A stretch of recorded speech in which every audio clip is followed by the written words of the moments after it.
Ladies and gentlemen, we welcome you to episode number 73 of the Primetime Rundown right here on the Eastern Observer. Alongside my man Ian Schraier, I'm Joey Jarzynka. Cannot thank you all enough for joining us here on this Friday evening.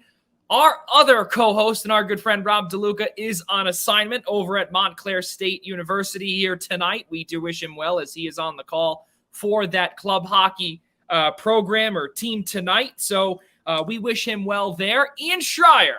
Good to see you, sir. How are things this past week? It's been a nice 7-day break for us, of course. Just 7 days that I don't get to see your face, Joey. It's quite soothing. It's quite relaxing, but a lot going on in the sports world. A lot going on in hockey that we're going to get to tonight. We were potentially anticipating only a few short days ago a couple of big upsets in the AL and LCS. One maybe not so much, but we'll see what happens in Game 6 tonight. And another great pick, just to hop on Joey again, another great Survivor pick of his that we'll get to tonight. So all on the Joey Jarzynka train here tonight for the Primetime Run. Ladies and gentlemen, our show is presented to you by Black Cats NYC. Make sure to download their album Free Cake, which is out now, Play Loud, on Apple Music, Deezer, YouTube, SoundCloud, Amazon Music, YouTube Music, Pandora, and Spotify. Also, for those that are listening to us on the following platforms: Google Play, Apple Podcasts, Spotify, iHeartRadio, or even watching us on YouTube, we cannot thank you all enough for doing so this evening. Also, ladies and gentlemen, tonight, as Ian did bring up, we do have a phenomenal guest with us. He will be joining us shortly here on the Primetime Rundown. Jared Book, who is the Deputy Managing Editor of SB Nation's Eyes on the Prize, who covers the Montreal Canadiens. They will be on with us in just a few moments. Also, later on in the program, we will be discussing about the ALCS. The Houston Astros and the Boston Red Sox will be going at it in game number 6. That will come your way around 8:05 Eastern Time. And also, of course, we will be continuing our crossover series with the Essential Wrestling Podcast, and we will be discussing all of football, as well as Ian alluded to earlier, my terrible picks, as well as the rest of Thursday Night Football, a preview of week number 7, and a full recap of week number 6. And, of course, everything on this show is concluded with our kudos. But, ladies and gentlemen, let us go no further, and let us include here Jared Book to our program, and it looks like he's on audio only. Jared Book, thank you so much for joining us here tonight. How are things up in your area north of the border? Things are good, as long as you're not, banking on just the results of the hockey team. But other than that, things are good. It's fall weather, things are getting cool a little bit. But yeah, in a city that's lives and dies with its hockey team, it's you can feel it. You can feel it in the city. Yeah, it's really wild to see that this Montreal Canadiens team is 0-5-0 following their trip to the Stanley Cup Final. And the first time that a Canadian hockey team has made the Cup Final since Vancouver in 2011. Jared, I got to ask you this question because you look at Jonathan Drouin, who surprisingly has the most points on this club, with 2 goals, an assist, and a -4 plus-minus rating. And then you also have Tyler Toffoli as well, who's got 1 goal, 1 total point with a -7. Things really have been brutal, to say the least. 4 goals in 5 games and 19 goals or 15 goals against. What is it that you are seeing here with this Montreal Canadiens team? It's just disjointed. It's hard to put into words because you mentioned a couple of guys that are not playing that badly. And, Jonathan Drouin has been really good. Tyler Toffoli is not a bad player. There's a lot of not bad players on this team, but it just feels like they don't know where they are on the ice. It feels like they don't know what they are trying to do. That I think they're trying to out defend teams, and they're not doing that perfectly. So teams are still scoring against them. And then because they're playing so defensively, they have 4 goals in 5 games. And it's a lot of things where it's not as bad as it looks, but it looks really bad. I mean, the thing to me also was, and I hate to say it, Jared, but cherry on the cake yesterday was seeing, of course, Jesperi Kotkaniemi light the lamp against his former team, and all of Bell Center, every time he touched the puck, it was just boos left and right. This team clearly is yearning for defense, yearning for even leadership as well. And before we get into Kotkaniemi and Danault and Dvorak and all of those guys, with Shea Weber, with Carey Price not in the lineup, with obviously the former, most likely in Shea Weber, probably has played his last NHL game. And this team, as I just said a few seconds ago, is really desperate for leadership. Where does this team go to a player on the ice that, if Weber can't do it, if the guys like last year when you had Corey Perry, who has been a leader in Anaheim as well as Dallas, he's no longer there. Danault is no longer there. Who do you look to? That's a good question. No, I think, it's hard to say when you're not in that room. But I think the obvious answer is Brendan Gallagher. I think that's the obvious answer, without a doubt. A lot of people think that he, should be captain, even, obviously with Weber gone, definitely. But I think a guy like Jeff Petrie is a guy who's seen as a leader on that group. I think another guy that's missing that a lot of people don't really talk about is Joel Edmondson, and he had an injury in camp, and now he's with his father who's battling cancer in Manitoba, I believe, and so he's away from the team right now. You can make the argument that he was the best defenseman on the team in the playoffs, and I would say on the ice, his absence hurts more than Shea Weber's, and so really? Okay. Yeah, and I think that is a guy in the room who a lot of people looked up to. You have Jake Allen, who's been around a while. You have guys like Matthew Perreault, who have been around a while. But, Paul Byron, who's also wears a letter on his jersey, he's out. It's just, I just wonder if that's, a lot of guys are just looking around in the room being like, all right, we got this, right? And they're just kind of like, yeah. And I think it's definitely a factor. I don't think it's the biggest factor, but yeah, someone has to step up at a certain point. But I think if you're looking for leaders in that room, I think it starts with Gallagher and Petrie, and then you hope guys like Suzuki, Toffoli, Anderson, even Drouin can kind of step up a little bit and provide that kind of bump that they need. Ian, go ahead. No problem. Jared, thank you so much for coming on and talking some Habs with us for a few minutes here. I want to go back to what Joey had said regarding, bring up names like Kotkaniemi, Carey Price, Philip Danault, and again, we could just kind of shout off the list here. But we saw how the what it took for the Canadiens to end up in the Stanley Cup final last year, and a big part of that was their depth in the bottom six with players like Jesperi Kotkaniemi, like a Philip Danault. Coming into this year, you knew they were going to have to fill those voids, but based on the 0-5 start that you're seeing from the Canadiens right now, did you think that their absences would create this big of a void this early in the season from Montreal? It was always going to be a challenge. And, even if you would have asked me before the season started, is this team going to be able to make the playoffs? A lot of it would depend on certain things. And Nick Suzuki would have to step up a little bit. And you're not going to replace Philip Danault with Christian Dvorak, right? It's just not going to happen. So you're not going to replace Shea Weber with David Savard. It's not going to happen. So I think what this team was banking on to be successful was Nick Suzuki would have to take a little bit step up. Cole Caulfield would have to take a little bit step up. Jake Evans would have to take a little bit of step up. Christian Dvorak would have to be as good as they were hoping he would be. And what we're seeing is that it's not all happening. So, for everything to go right for the Montreal Canadiens, for them to be good, everything would have to have gone right. Kind of like what we saw in the playoffs, where everything was going in their favor. And right now, that's not what's happening. And I want to. They're not as bad as what they're showing up. But I don't think it's going to be. I mean, the talent is there. Yes, they're missing pieces, but they should be able to beat Buffalo. They should be able to beat San Jose. They shouldn't be losing these games 5-0 and 5-1. It's just not they're a lot closer to that team that lost to Toronto than they are in those games. I think that what we're seeing now is them at their worst, and teams go through these kind of losing streaks where they look like they're never going to win another game.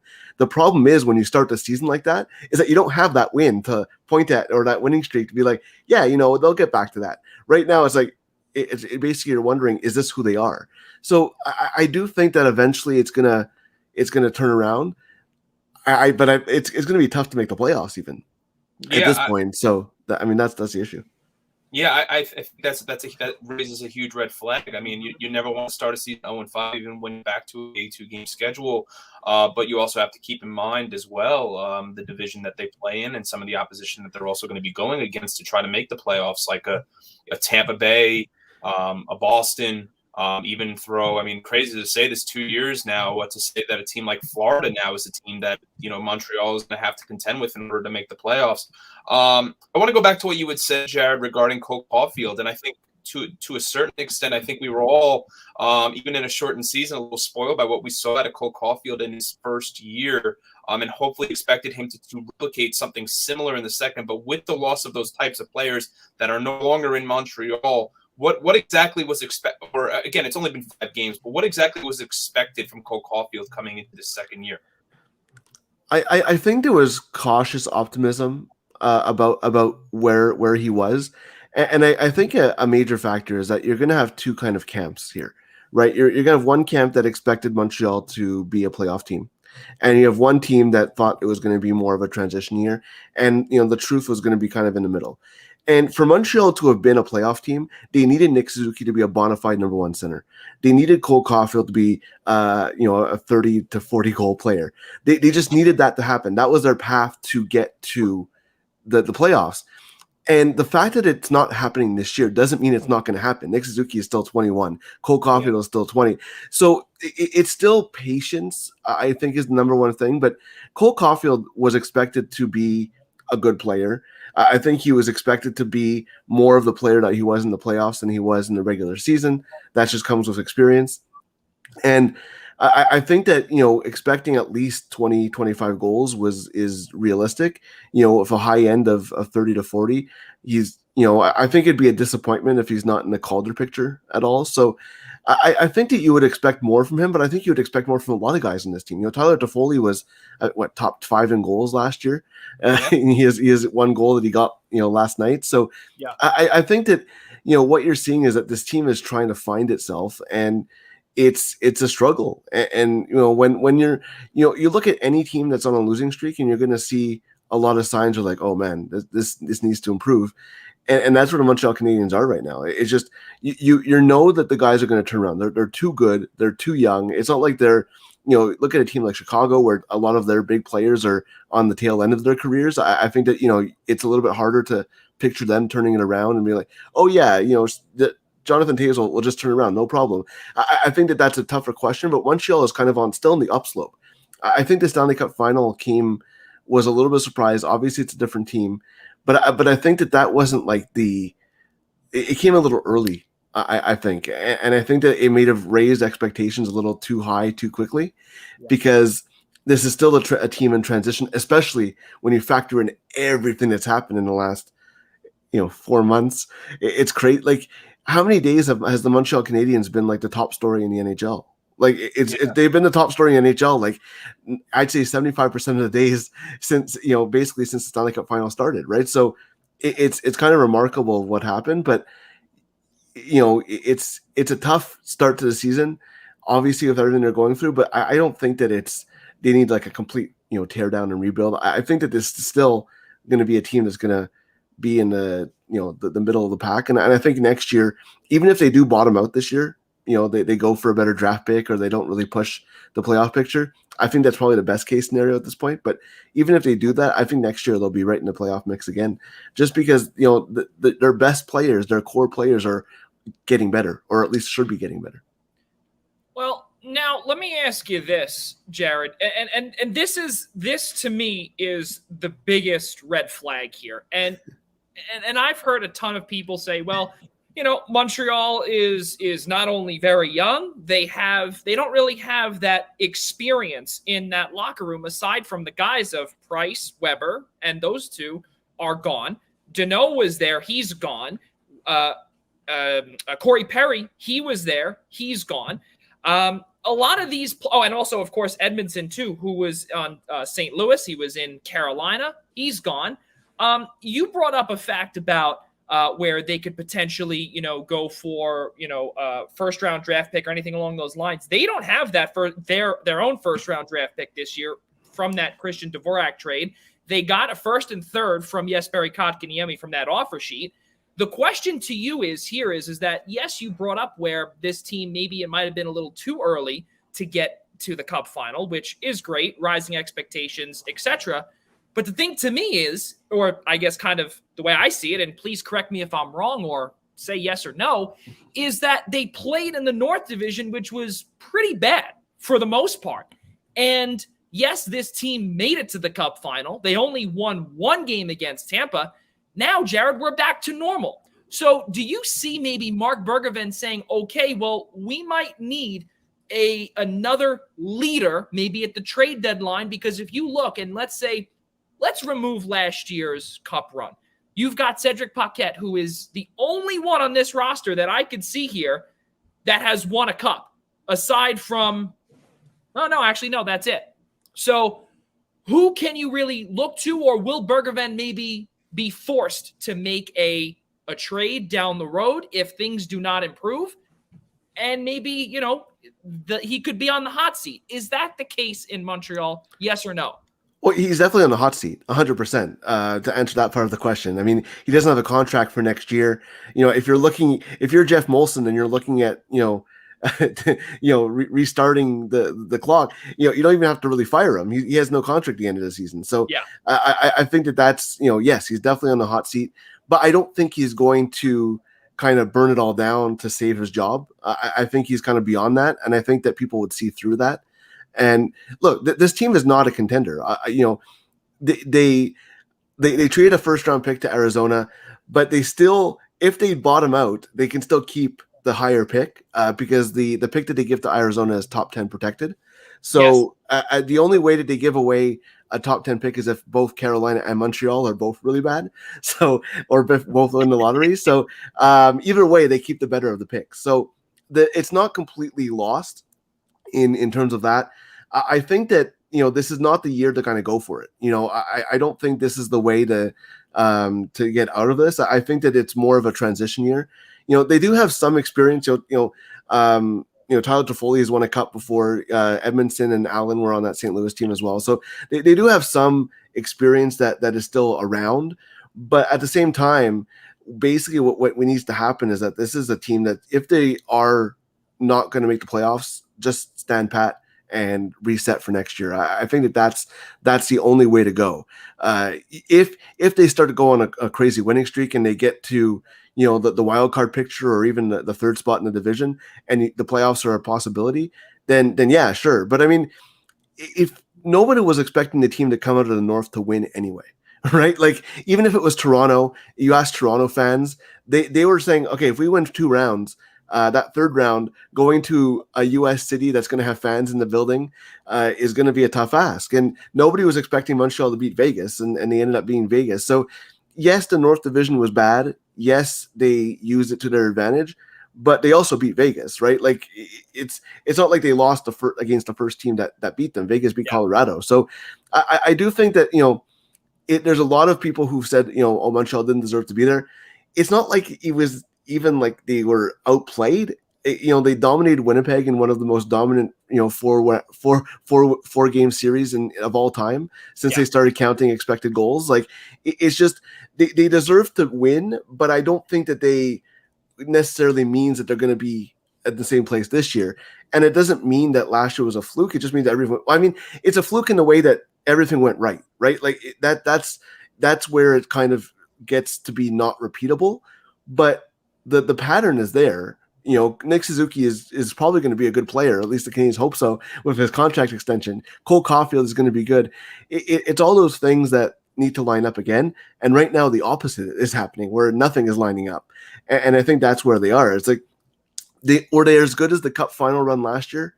Probably not. Are they as bad as they are now? Probably not.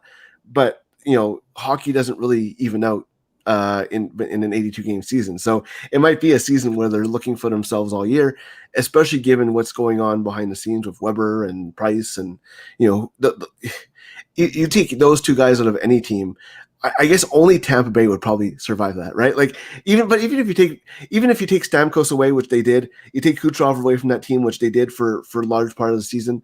If you take Vasilevsky away from that team, they're probably going to struggle, right? Like it's a crazy amount of uncertainty around this Montreal team, and it was always going to depend on people stepping up. And right now they haven't stepped up to that point, but look, there's 77 games to go. I don't think anybody is panicking, but any hope of a really good season is fading quickly. But they can go on a run and win. Look, even in the last in Bergevin's tenure, they've gone on a 5-0 run, missed the playoffs. They've gone on a 9-0-1 run to start the season, and they fired their coach that year. Yep. They've been a streaky team to start the season, and have seen the other side where a good streak to start the season has fallen off. And maybe they're hoping that eventually it'll come the opposite way this year. That's the only path they have. But I don't think that there's going to be like a huge panic move or anything like that. I think that people might get fired if it really continues like this. But I don't think that there's necessarily going to be a panic move to get a leader or things like that. At least not this year. If they really bottom out this year, just let it slide, go into next year, and make changes in the offseason. Don't make changes now. So just another thing here, you say that they're not panicking or anything along those lines. Well, now my question to you down here on Long Island is that when you see your general manager basically call for a press conference, what does that signal to you as a fan? It's kind of tough. I mean, it's weird, right? Because I think that Marc Bergevin is in a weird position, obviously. Like it's weird to be in a situation where you don't have a contract going into next year. It's weird. And it's weird that it's become a thing where he's like, I'm not going to negotiate in the middle of the season. Like, it's just weird. Like, it's just, if both sides wanted this relationship to continue, it would have continued. Like, they'd have a contract there. So the fact that it's not happening yet means either Bergevin doesn't want to be here, or he doesn't want to commit to the job, or Molson doesn't want to commit to Bergevin. Like, something is weird here. And the fact that he called that press conference before they played Jesperi Kotkaniemi is probably a good thing. But it's a weird situation. Everything about this team has been weird, including the playoffs last year. So it's just, everything has been weird. It's just been a weird 10 months surrounding this team, even going back to Jonathan Drouin stepping away for his mental health, which is the first time that's really happened in the NHL. And it's just everything. It's great that he's back and playing well. That's amazing, but it's just weird. And it's continued to this point. Even we haven't even mentioned like the NHL draft and everything surrounding that as well. So everything has been weird, and I don't know if it's going to settle down anytime soon. Yeah. And also just one more thing. I do apologize. David Savard is another one who yes, of course, won a cup last year as well with Tampa. So Ian, go ahead. Jared, my question is, and Joey kind of touched on the point with regards to the division that the Canadians played in last year with respect to the North, and pointing which teams you expected to come out of that division. You looked at Toronto, you looked at Vancouver, but I'd always thought that the last 2 years that Montreal was probably the peskiest and maybe one of the more better skilled teams in that division or within the Eastern Conference, strictly because look what we saw out of them in the return to play with the upset of the Penguins as a 12 seed, and then the following year, obviously we see them go to the Stanley Cup final. And I don't want to sit here and call it a fluke, because I don't think that's what it is. I think after the return to play tournament, I think a lot of us, and I think Joey and myself can speak from experience, that we thought that the Canadians coming into the 2021 season were going, even in an abbreviated season in a North Division, we're going to be better, and I think we saw it. Sure. So you mentioned that we're now at Bergevin's last year on his contract, and obviously there's been all this talk, and I was also reading an article that said last time that the Canadians were 0-5, they fired their coach, they fired their general manager, without question. And I understand that north of the border things are a little different than they are maybe down here in the States. But that being said, do you think that after what you've seen from the Canadians the last 2 years, and maybe you want to call it smoking mirrors a little because of the division they played in and because of the pandemic the year before that, that we should really be throwing fire, so to speak, at your GM and at someone like Dominique Ducharme, who just led them to the Stanley Cup final? Yeah, I don't. It's funny because you mentioned the regular season, the playoffs.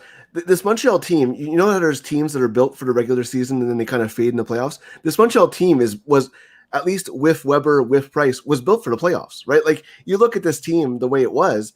That's a team like, yeah, they can make some noise in the playoffs, and I think that's what people a little bit overlooked heading into the Toronto series, especially.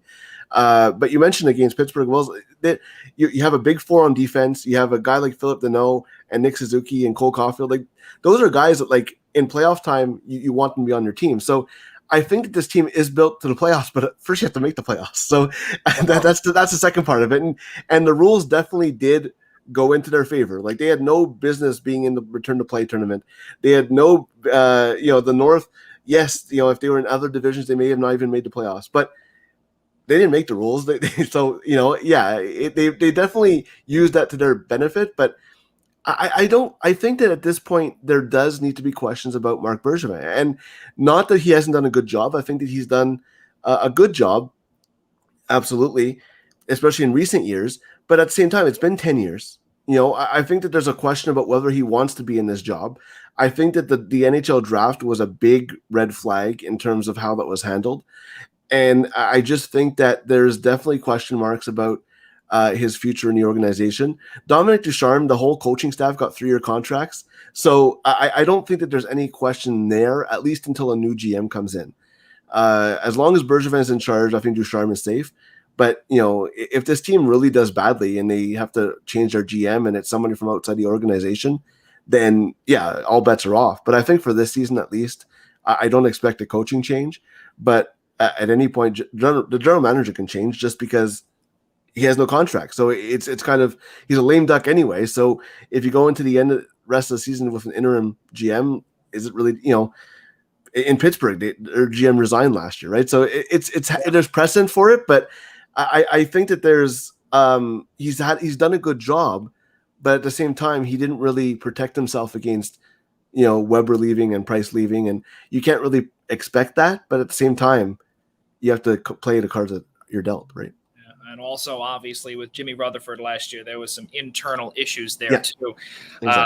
Down in or in the Steel City. So we're going to end this off here, Jared, with one final thing for you. With tomorrow, 7 p.m. at the Bell Center, Detroit, Montreal. Your thoughts on the game? What do you expect to see? What do you even expect to see from Detroit? Can this Montreal team get their first win against they're supposed to be a lowly Detroit team? It's funny because the last time that they played a full regular season against Detroit, they lost all 4 games against them. So it's a tough question, right? Like, but this Montreal team has a history of not getting up for teams they should beat. But now at this point, is there really a team that they should get, they should beat? So I think it's going to be a good game. Obviously, Detroit has a lot of good young talent. Steve Yzerman is in charge there, and he's built a lot of teams that have, made Montreal have a lot of trouble. So I expect a good effort from Detroit. If Montreal doesn't win, they go out west. They go to Seattle, then they go to California for a road trip. If they go into that road trip without a win, I think that there might be a change, a significant change going into that. I just feel like that's going to happen, but at least they're going on the road if they lose this game. So, you look at the first 6 games, not a good start. Then you go to Seattle and California, which has never been a kind trip anyway. Yeah, it's not, doesn't get any easier. It doesn't get any easier. So if they don't beat Detroit, it doesn't get any easier. That's for sure.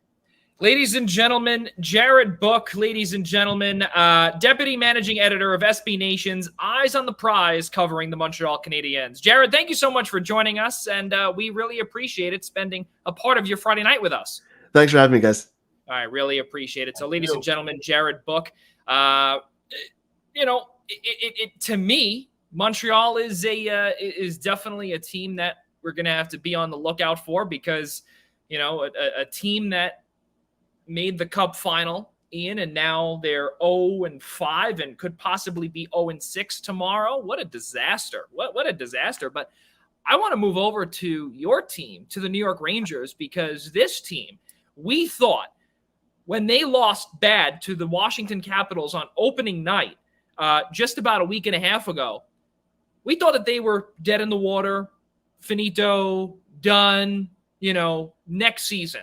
Okay. This team now has 7 points already, and Igor Shesterkin is the biggest part to, or the biggest key here to those victories so far. I think I saw something the other day on Twitter that said that was they were already calling him King Igor, and I'm like, you got to stop that right now. I think we're getting a little too far ahead of ourselves. Look, I mean, I think that it definitely raised some red flags to see Gerard Gallant roll with Alex Georgiev on opening night in Washington. Even though Georgiev was the better goaltender, I think in the preseason, I think he went with his hotter hand, I guess, or the guy that potentially earned the job, or at least on opening night, and we saw what came of that. And then the next night, they just came out and they played a poor game against Dallas, except a poor first period against Dallas, and ultimately lost in overtime. And you say to yourself, well, Ryan Strome is out because of COVID. There's all that drama happening now with Vitaly Kravtsov not making the opening day roster. This team is just only built now on grit, and this is exactly what's going to happen when James Dolan takes over your friend, who's owned your franchise for the better part of a couple of decades, now, and now he wants to have a hand in the things regarding personnel.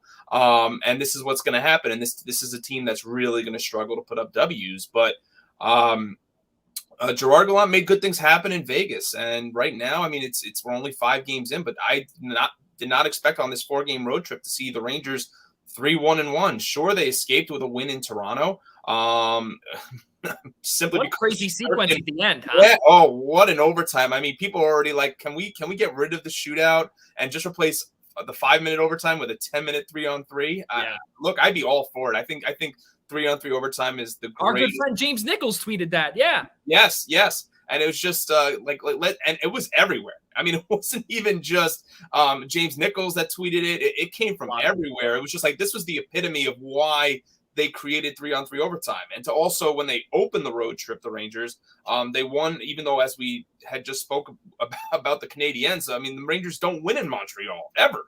And then last night to go into Nashville, who I know is coming in is rebuilding, but still has a lot of solid forwards with guys like Philip Forsberg and Matt Duchene, and Shesterkin was great again. We saw Sammy Blais from the third line. Gallant moves him to the right wing, and he assists on 2 goals. And go figure, the third line is the line that also scores the empty netter when Barclay Goudreau. The Rangers are doing a lot of things defensively right now, correct. That's something that this team has not had in a while. This is a team that's been waiting 3 years for Jacob Trouba to be right, and the last 3 games he's been everything that that Rangers fans have been hoping for now for 3 years. That's a huge part of it, and what that creates for the Rangers is that creates a lot more stability on the blue line. I mean, last year it felt like they just kept trying to plug and play Adam Fox, Joey, wherever they possibly could to try to strengthen the other half of the defensive pairing. Yeah. One night he was with Ryan Lindgren, and then they were like, well, Lindgren and Fox are our best defensemen, so we have to split up. Okay, so we're going to put Lindgren with Keandre Miller. We're going to put Fox with Trouba. Okay, that didn't help. Okay, let's switch them up again. Now we're seeing a legitimate, I mean, it's still too early, but a legitimate in terms of where this team has been defensively the last few years. We're seeing a lot better performance, a lot better effort, a lot better just overall performance from their top 4 defensemen right now. And I think also, too, Ian, you have to look at 2 players who really are going to be coming back as well. Capo Caco as well. He's out with an upper body. Ryan Strome is on the COVID, COVID protocol. So he has not been playing. Both of those 2 have not been playing. And the crazy part is that for the fans out there that you brought up Nashville is in a rebuilding mode. No Nashville fan would have ever thought that prior to hiring John Hines. And I'm trying to cue Rob DeLuca wherever he is. Like I said, I know exactly where he is in Montclair. But I can tell you this, and I know his gears would be grinded. There's no doubt about it. This team really should not be in a complete rebuild or anything along those lines. And the Rangers, I hate to say it, have no business winning in Nashville. They don't. And you know what? And now this is the time that they take full advantage of these teams that are completely vulnerable, i.e. Montreal. That is the biggest thing here, and Nashville is definitely another one. And you're going to see also tomorrow a matinee in Ottawa. Yeah. I mean, and that's another thing too. If I'm not mistaken, I think Brady Tkachuk is going to be going at it tomorrow or Sunday. Is it? I think it's play Sunday. I think it's actually Sunday. No, he won't be playing tomorrow, or maybe Monday. I don't know, one or the other. He will be playing this weekend or in the next couple of days anyway, following his big 8-year contract extension that held him out for all of training camp. Let's keep moving forward here, Ian, and let's take a peek, obviously, at what San Jose has been all about, too, because Noah Vander Kane, $7 million off the books. You can't terminate his contract because of a couple of clauses in there that, unfortunately, this whole COVID card or the fake COVID card that he tried to give into to Doug Wilson and company thought, might maybe go through. I don't know. That might just be one of the dumbest things. I don't know, Joey. You tell me. I don't know, Joey. You tell me. Is that Erik Karlsson contract finally working out? Now he's got a couple of goals under his belt in San Jose this year. I mean, all I can tell you is that no, it's still not. And kind of what you saw last night too. I wish I cut the clip. But Gordon Miller of TSN asked Erik Karlsson, or not even asked him, but said, "Congratulations on earning a point." And Erik Karlsson followed up by saying, "Yeah, Gord, it's 1 point. It don't mean explicitive." And that's pretty much truly what it means. But you look at San Jose right now, Ian, and they're 3-0-0. That is definitely surprising. I was not expecting this. But I guess the same can be said for the Buffalo Sabres, who are 3-0-0 as well. Let's keep in mind, too, just a couple of years ago, I think they only had like a grand total of 14 wins. And now they've got 3. Last year, I think they had last year maybe, I think it was like 15 wins as well in the season, right. Yeah, exactly. So, to me, yeah, okay, maybe it's a solid 3-game road trip that they're winning at. And right now they're actually winning they're winning 3-2 in Toronto right now. Yeah, Erik Karlsson was another one who actually scored a goal at the end of the second period. And in addition to that, Timo Meier, Logan Couture, the part of their core group, scored a trio of goals in the first 40 minutes of play. But I think also with the subtraction of Evander Kane, Ian, this team definitely might have a little bit of resurgence, because not only do they get a little bit younger, but they also do not have a cancer in the locker room for at least the next 18 games. That's a huge help for San Jose. There's no question about it. I remember previewing the Pacific Division here with DB of the fourth period, and Joe, you knew I was going to bring this up, and I mentioned to him, and I said, look, I could see the Sharks being a team that makes a little noise in that division, and both you and DB looked at me like I had 8 heads, because I still think that this team has some potential to it. Listen, they've got a lot of money on the books, but at the same time, this is a team that still has Tomas Hertl, that still has Logan Couture. Yes, they're aging. Erik Karlsson. You go down the list when you look at the San Jose Sharks. I think the first thing we pointed to was the fact of how much we were going to expect their goaltending to struggle. And I believe things are going well. Yeah, I believe they've stopped entering tonight's game against Toronto 71 of 79 shots between Hill and Reimer. So I'm going to kind of throw it back at you here, Joey, and say 3-4 games in, and we're looking at Hill and Reimer being a star-studded goaltending combo, or is this just a flash in the pan, and a couple of months later we're going to see the Sharks their goals against average balloon to something. I think things will definitely fall back into place in terms of the Sharks, coming back to reality. But I also do believe that this team that has been sending out William Eklund, who is, an up and coming left winger, first round draft pick, 7th overall this year. He is in the lineup. No Alexander Barbanov, who came from Toronto in a trade.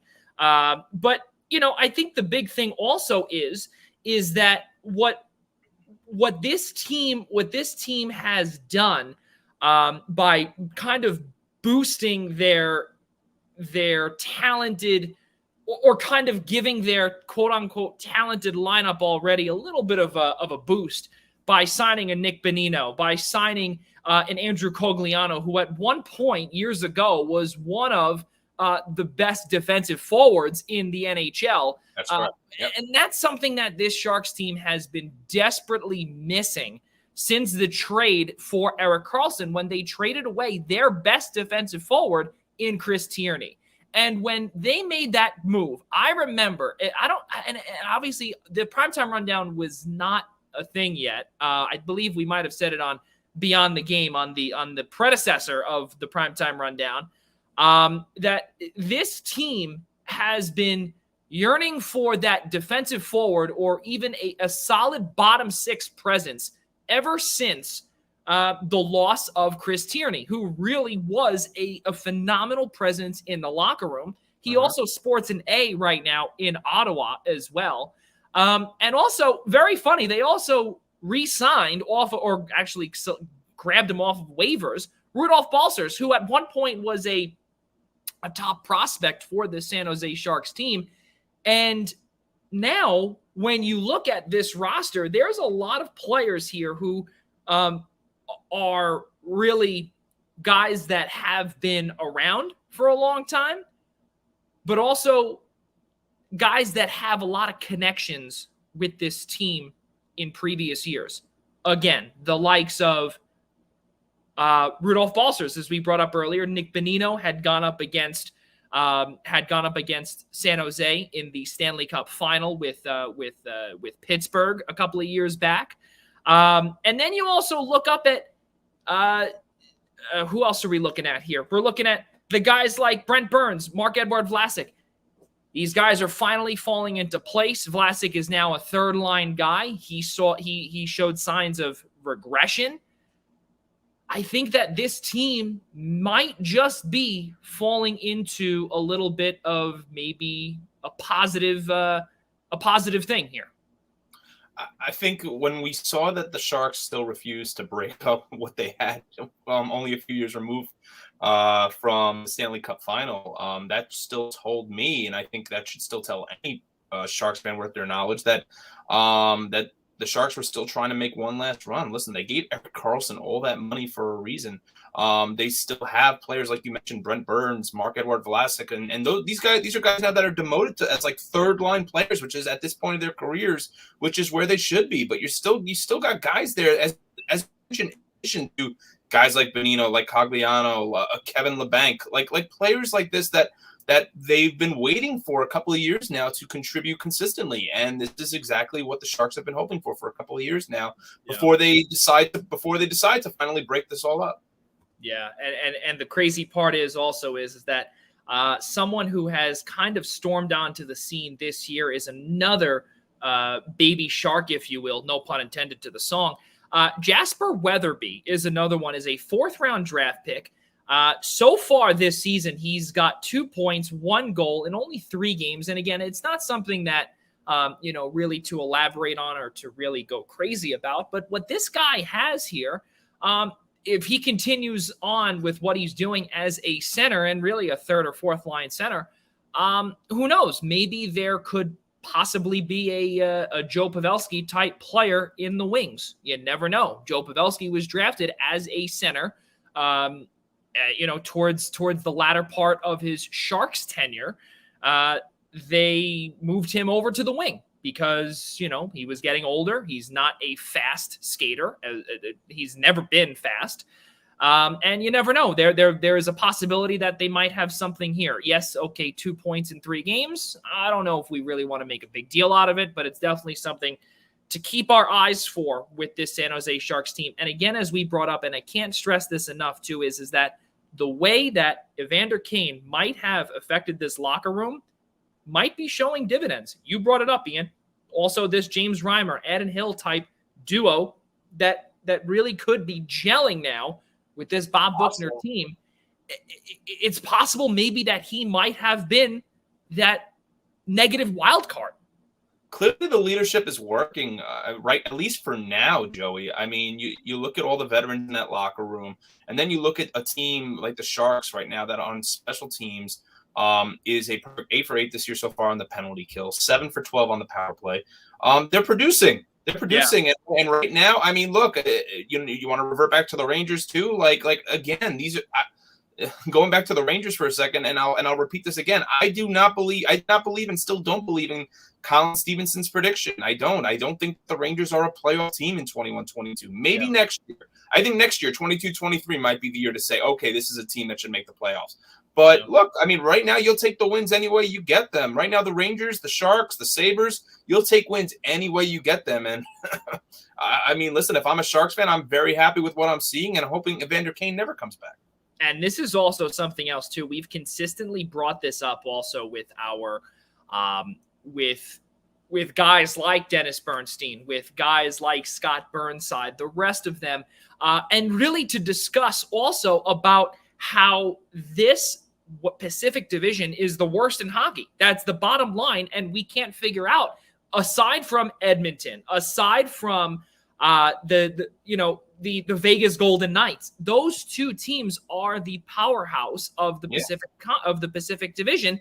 And then you have to look and say to yourself, well, who's going to get that 3 seed? Now it vies between Vancouver, LA, and in my opinion, now I could kind of look at San Jose. Could I look at Calgary? Listen, there's only, they got 3 points in 3 games, 3 points out of a possible 6 points. Not bad, but obviously a ton of time and hockey to, a long ways to go before we can really start to try and dissect who will get that third spot in the Pacific Division. Let's keep on moving forward here, Ian. Let's look at Major League Baseball quickly just before our guests come on in our crossover episode with the Essential Wrestling Podcast. They had their Bound for Glory special today. John DeConnie and John Smith will be joining us here tonight on the Primetime Rundown, episode number 73. We got to see Al Carl a couple of weeks ago. We now are going to be seeing the other 2 part of the original crew from the Essential Wrestling Podcast. We will all be making our picks live on air, and that includes the Jets fan in John Smith, who really, it's only been winning for him because last week it was a bye week, and you can't lose, so that's always a good thing. We'll make sure that we bring that up as well. Ian Schraier, Major League Baseball, the LCS recap. I wish I took the time out. And I wish I was able to have what we said last week, or what I said last week, was that Dodgers in 4. I went from Dodgers in 4 to Dodgers in 5. You did. I went back to Dodgers in 4. And I wish that I cut that clip. And then also, of course, someone who is, I don't want to say famous on Twitter, but he's got a decent following, Incarcerated Bob. And he put me on full blast with the Miami Dolphins survivor pick last week. And I should have probably cut that clip to see maybe if I would be put on full blast again, because the Atlanta Braves were up 2-1, then they were up 3-1, and now they have a chance to clinch the NLCS in Atlanta tomorrow. How crazy! Listen, we need to start putting a little stake in what Bob Nightingale's saying. Clearly, I mean, I don't know where we're going with this, but yeah, credit to the Braves hitters for consistently producing across the board in a few high scoring games. I mean, last night there was clearly no stopping guys like Chris Taylor and AJ Pollock, and with all the guys among that Dodgers lineup. That can hurt you in so many different ways. you say to yourself, Chris Taylor and AJ Pollock, two more of your role players, like in your lineup, rather than the guy, your 7 and 8 hitters or your 6 and 7 hitters, rather than your middle of the order, your meat guys. But obviously Max Fried got tagged as well. But look, this is a chance for the Braves to put it away at home. I mean, this is the advantage of winning the Buffalo division, and the 100+ win Dodgers are a wild card team. And somehow I think I was watching one of the games on TBS, and they were like, well, they have to protect the integrity of the division champions, and that's why the Dodgers are playing on the road, and the Braves are getting potentially 4 home games out of this. I think for Atlanta, though, their hitters have really come through. Guys like Dansby Swanson, Ozzie Albies, Eddie Rosario. I mean, what a pickup he was for them at the trade deadline, and he's paying instant dividends for them right now in the playoffs. So it's really going to come down to guys like Charlie Morton to come in and make a bit and have a big game. And listen, you can't count the Dodgers out of anything. I'm not going to count the Dodgers out of Game 6 or Game 7. They've proven before that they are resilient. They have the lineup they do for a reason. I'm still skeptical about the Braves, but clearly let's all just jump on the Bob Nightingale train, because clearly he's right about everything. Well, and especially whenever you say he's right about everything, we know he's obviously wrong about everything. Correct. But I think in this case, I'll say he's right about everything. It's fine. Oh, yeah, exactly. Well, the big thing also with the Atlanta Braves, too, is that there's also not a lot of pressure on them either. And that's something else, too, that a lot of people have to realize, too, is that nobody, not a soul, except maybe the great state of Georgia, took the Braves in winning this series. I can tell you again, I know for a fact I didn't. I took the Dodgers in a landslide. I took them in 5. I'm not ashamed to say it. Yeah, I mean, let's be honest here. I think what the Braves have done not only has been beyond remarkable, but they made me eat my words. Yeah, for sure. And this is something else, too, that so many people, I don't want to say they've forgotten about them, but you look at their success. They've got 3 wins under their belt. They are 1 win away from going to the World Series for the first time since the late 90s. That's number 1. 99. Exactly. Number 2, no Ronald Acuna, because he blew out his ACL early on in the season. Okay? That is something else, too, that is, in my opinion, so amazing.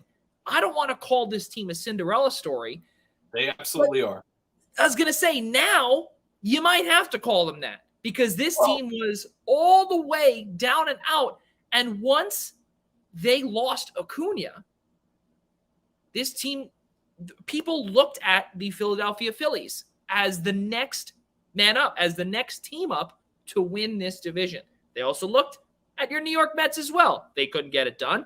And the Braves, they came out of nowhere and have been beyond spectacular. The best way to describe the Braves is thank the New York Mets. And I'm not even saying as a beleaguered New York Mets fan, is the Mets had the opportunity to put their foot on the throat of the division, and everybody went to town. The Mets did not. Obviously lost that horrible gut-wrenching game to the Pirates right before the All-Star break, and that was the moment when the rest of the division said, we're going to be buyers at the deadline. They actively said before, when the Mets were 5-6 games up in early June in first place, said, we're probably not buying at the deadline. We're probably at this point conceding to the Mets to win the division. And the Braves, seeing that they had every bit the chance to come back and win the division, went out, traded for Eddie Rosario, traded for Jock Peterson. They already had a solid bullpen. They already had enough starting pitching. I mean, I was losing Mike Soroka hurt. You already mentioned Ronald Acuna. I'm not going to give the Braves credit on this one, but remember also, I mean, with the domestic dispute, Marcell Ozuna was gone too. So it's, I mean, which is horrible. I'm not making that as an excuse for the Braves, but I mean, they were out 3 key players coming in, I mean, almost a month into the season, and they have found, I mean, this is what I expected the Braves to win the division at the start of the year, but not in the way they did. And again, Alex Anthopoulos is one of the best general managers in baseball. He continually finds ways to improve his team without giving up a lot. And Freddie Freeman is just, it seems like when Acuna goes down, Freddie Freeman steps up even more so. So this is a team that's just And as a Mets fan, it pains me to say it, but it's the truth. The Braves are a lot of fun to watch. They're a lot of fun to cheer on for. Aside from the fans and that god awful chop, but other than that, the team this isn't the Braves of the '90s that I despised and hated with every inch of my being. This is a fun team to watch. Well, now let me ask you this question: how fun is it to see Travis d'Arnaud on this team, Ian? Who? I just have to poke the bear here. Travesty? You're talking about travesty? Travesty? Travesty? Yeah. No. Listen, I'm happy for him. I mean, listen, just like any other former Met, finds a way to torch his former team whenever the Mets play him, especially last year. But look, I'm happy for him. He went to the World Series back in 2015. Hasn't been able to stay healthy. I don't think he was ever meant for the New York market. I don't think it was his place to be. He's in a much more suitable area for him in Atlanta, where there's a lot less pressure in that city, and it's paying immediate dividends. And he's got legitimate players around him. Like when you look at the 2015 Mets, and you look at guys like Cespedes and David Wright, who were oft injured. Daniel Murphy was gone the next year, but didn't produce only 14 home runs in the regular season. Putting out Travis d'Arnaud in a lineup with guys like Dansby Swanson, Freddie Freeman, Ronald Acuna, I think Travis d'Arnaud is not going to have as hard of a time because he's going to see a lot better pitches. And something else too that I want to bring up too is that Freddie Freeman as well. We have to realize as well is that prior to everything restarting back up to normal during the height of the pandemic, if you will, Freddie Freeman came out publicly and said that he almost died from COVID as well. With, I think he said, Ian, correct me if I'm wrong, like 105 fever or something like that, 105, 106. It was something. No, it wasn't that high. I think it was like either way. It was a high. Whatever it was. Whatever it was. I mean, he said, "God, please don't take me. I'm not ready to go." He thought seriously that he was not going to make it through the night because he was burning up. And I think also, again, not only with this Cinderella story, but you have to look at the guys also like Dansby Swanson as well. You have to look at the guys like Adam Duvall as well. That's another one. Duvall came from Cincinnati. Swanson came in that trade with Arizona. That's another one too. And then you also have to look again at what Jock Peterson did as well. He was the pretty much kick to the curb with the Los Angeles Dodgers as well. And he had to find a new home. He found Chicago. Well, he was simply because Mookie Betts came to LA, and Jock Peterson was a strikeout every time he came to the plate. I mean, Jock Peterson has never, at least until he got to Atlanta years ago. Yeah, until he got to Atlanta, was never the same player after his rookie year. Never. Because he's the guy who hits 240, 250 with about 20-something home runs, but over 100 strikeouts. It's his strikeout to hit. I mean, if you look at his hard hit rate, it's something astronomically low just from how much he strikes out. Yeah. Well, let's move to the next game, or the next series, if you will, for the final 3 minutes before we bring in our guests here, they're not really guests. They're a part of this Eastern Observer family, part of the Essential Wrestling Podcast. John DeConnie and John Smith, we do see you. Joey, I do have to say, I know they're backstage, and I can see them backstage. We got to get John a different Jets jersey than the one he's wearing right now. I can see him repping Sam right now, and I can see him smiling too. And man. Well, we'll be bringing him on. That with him in a few, but yeah, exactly. We'll be bringing him on shortly. But Boston and Houston, first pitch is in about 10 minutes, and Houston is one win away from going back to the World Series yet again. And me as a diehard Yankees fan, let's go National League for whoever from the American League gets into the World Series. But in this Astros team, they outscored the Red Sox a combined 18-3 in their last 2 games. It's absolutely crazy. And we do see Rob DeLuca. He is poking his head in via the comments. We'll get to those shortly, but now he's going to have to wait because he ditched us here tonight. Tell him to keep his head on the ice, please. Exactly. Keep his attention to the ice. 18-3 was the combined score. We thought the Astros had no pitching. We thought Boston maybe had no bullpen. Ian, what do you see? Again, I wish you would have clipped these things up for tonight, Joey. You're killing me. But when you remember when we had Larry on last week, I said that the key to this series was Chris Sale. And Chris Sale is a big fat 0 for 2 in this series, and it's really, I mean, listen, I think every Yankee fan, when they watched Game 3 in Boston and saw Schwarber hit the grand slam, be like, they're really going to do this to us, right? The Red Sox are going to go to the World Series, and then the Braves are going to go to the World Series from the National League, and it's going to be a Braves Red Sox. It's going to be the anti-New York World Series, right? But I think what we fail to account for is just how, something I referenced again last week, how good and how clutch the Astros have been when they've needed to come out and win games. And this is exactly what they're doing. Guys like Correa, Altuve, Bregman, Brantley, right down the list, Maldonado.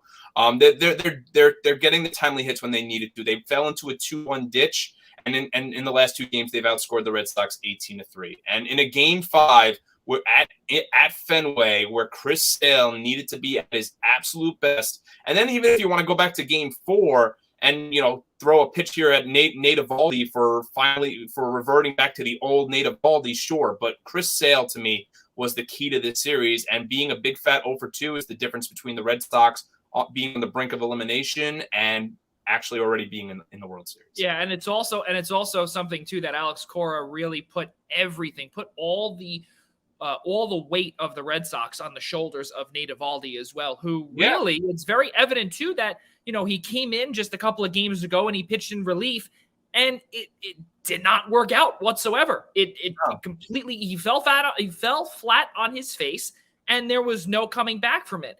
We spoke about a Cinderella story earlier. If Boston can come back here in Game 6, which I think is going to be a massive, tall task, a massive task for them to do in the next 2 games, win on the road. You want to talk about a true Cinderella story? It is the Boston Red Sox. And I hate to say it, Ian. I do. I mean, you're telling me that now you've thrown Eovaldi 2 nights ago. Oh, I guess 3 nights ago. So technically, I guess if you need him to go for Game 7, he would be the guy that you're giving the ball to. 4 days rest tomorrow. But I mean, look, Framber Valdez, he didn't have a great Game 1. Had a solid night in Game 5. Zach Greinke got pulled after 1 2/3, nearly let that game get away in Game 4 in Boston, and then Houston puts up the 7-run ninth. This is exactly what we expected out of the Red Sox from a pitching perspective. They're not. I mean, they underperformed the whole year. They come to the playoffs. They're Cinderella stories. They're at one point 2 wins away from the World Series. Well, still technically 2 wins from the World Series, but this is a team. And I'm sorry, no pitching. Yeah, Nate Eovaldi is going tonight. That's something else. Tonight. I thought he was going tonight on only 3 days rest. So he only threw an inning the other night. Yeah. So I mean, he at that point should be pretty well rested. But after only throwing an inning out of the bullpen in the extra inning game. But not extra inning game. I'm sorry, late in the game. But for the Red Sox, it's hitting and no pitching, and again, Fenway plays such a home field advantage for them, and for the Astros, after really suffering what seemed to be the gut-wrenching defeat, because I think just about everybody expected the Red Sox to win the next 2 after that at Fenway. For the Astros to come out and put that kind of hurting on the Red Sox really puts the Astros in the driver's seat. Yeah, there's no doubt. And now we can finally say that. Let's get to DeLuca's comments here. It's incredible how much better looking we are when I'm there. Wow. All right. Well, that is the biggest fake news of the night.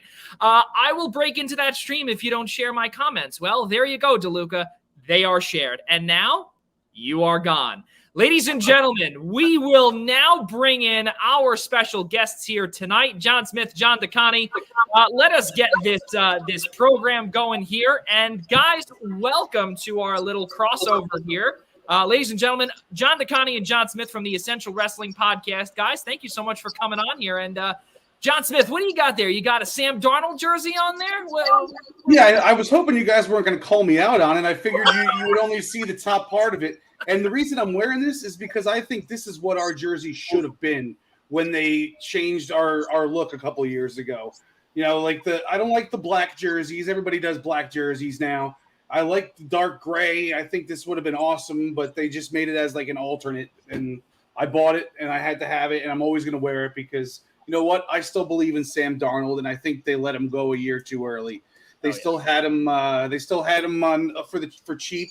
They could have not picked up his 5th year. If he did good, franchise him. If not, let him go. But you see what he can do when Christian McCaffrey's on the field, and I know he's on a 3-game losing streak, but I think he's going to be good. He's going to be good in Carolina for a while. Oh yeah.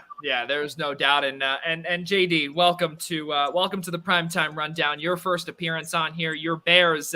Listen, let's be honest here, man. The Bears. What more can we say about them before we get into our topics?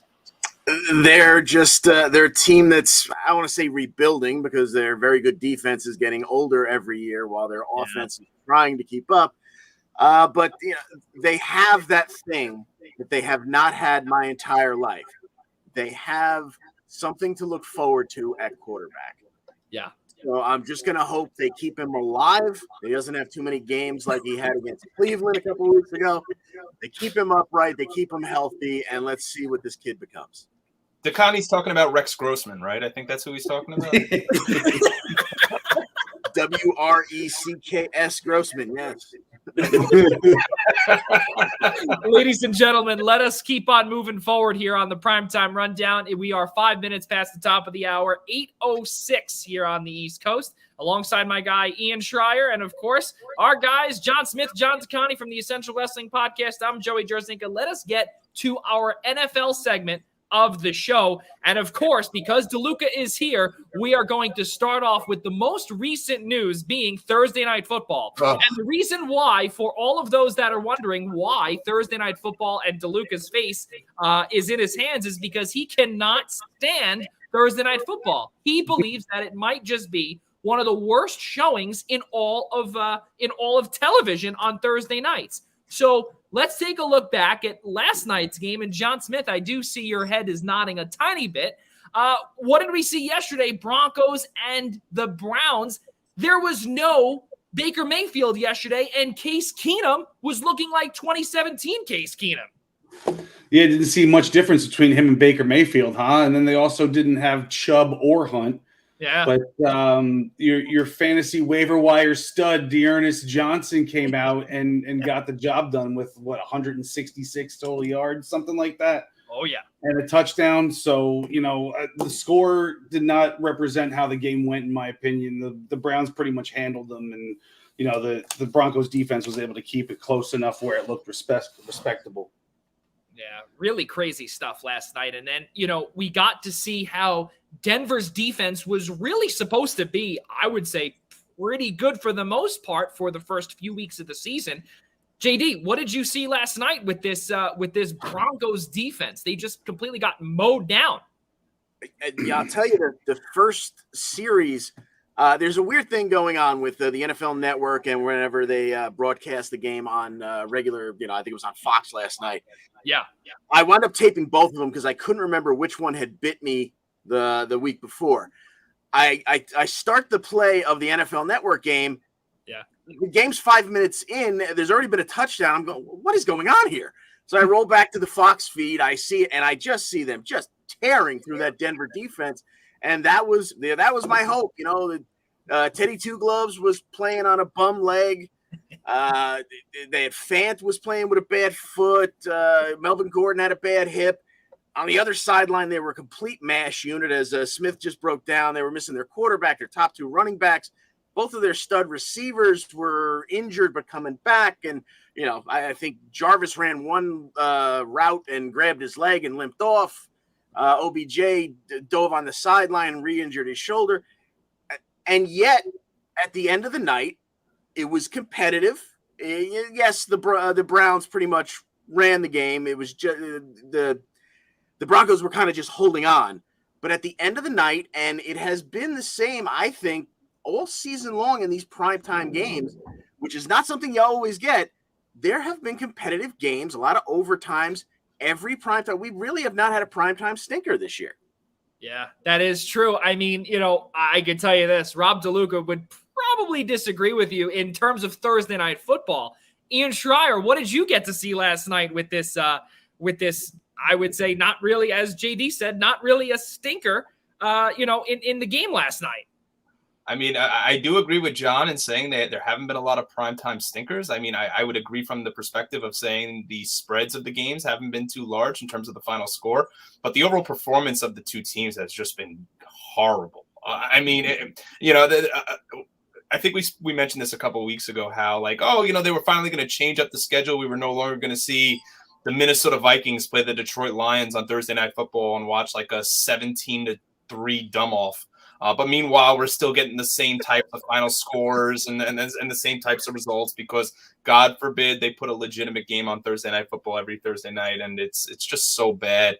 But I thought the one really striking piece that came out of last night's game, aside from all the injuries that the Browns sustained, and I think the Broncos are finally showing up to be the team that we expected the Broncos to be, even after having just that easy start to the season where they played the Jets and the Giants and I forget who else. I think the Falcons were in there too. I believe it was on Monday. Von Miller said, "I don't care who's lining up against me. I'm just going to beat that person all day long, considering all the injuries that the Browns had sustained." Who was going to block Von Miller? How many tackles was he held to last night? A whopping 1. No sacks. So for someone who was talking up a big game like Von does, pretty shocking out of the performance from him. Kudos to the offensive line of Cleveland for somehow finding a way to hold it together. And listen, I don't know if Von Miller should be really talking much trash after their running game ran for $146 and a touch last night. And they've lost exactly 4 straight games too. Yep. Since their 3-0 start. That's really something else. And you know what? Now I can tell you this on the fantasy part of it, time to drop the Denver Broncos defense. What a disaster. Yep.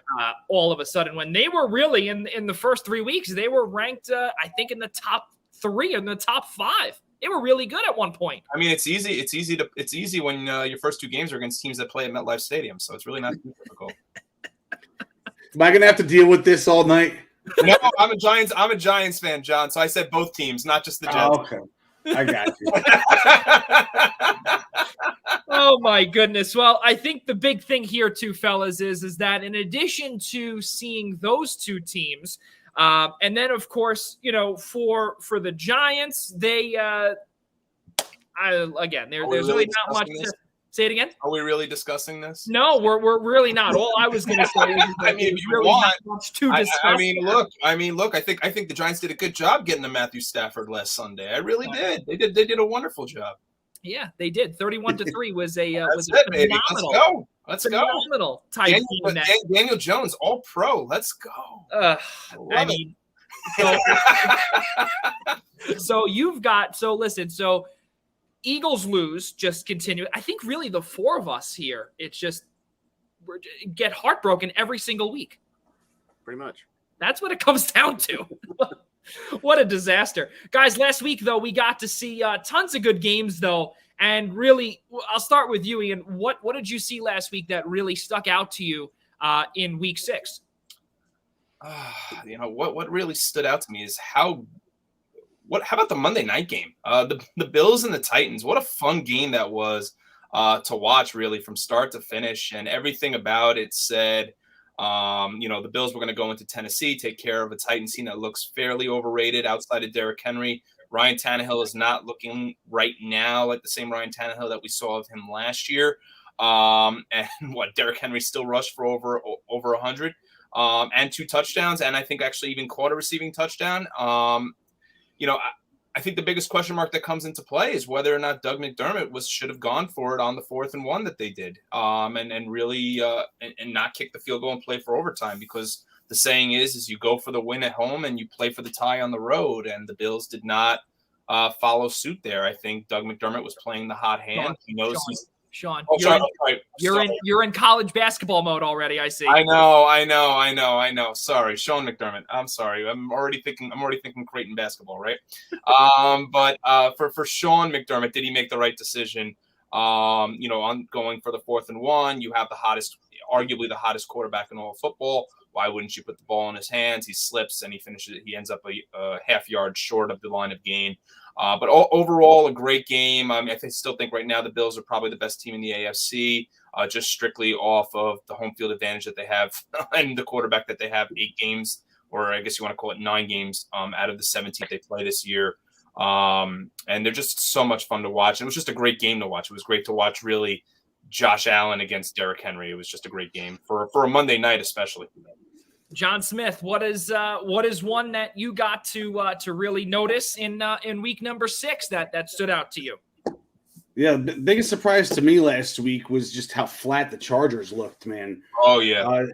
They started off with an 11-play drive that they ended up having a punt, and then after that it was just single digit, like 5-6 play drives where they're punting or interception. They had one, quick drive where they got a big play, and it was 3-play 16-second drive. But other than that, they just looked flat.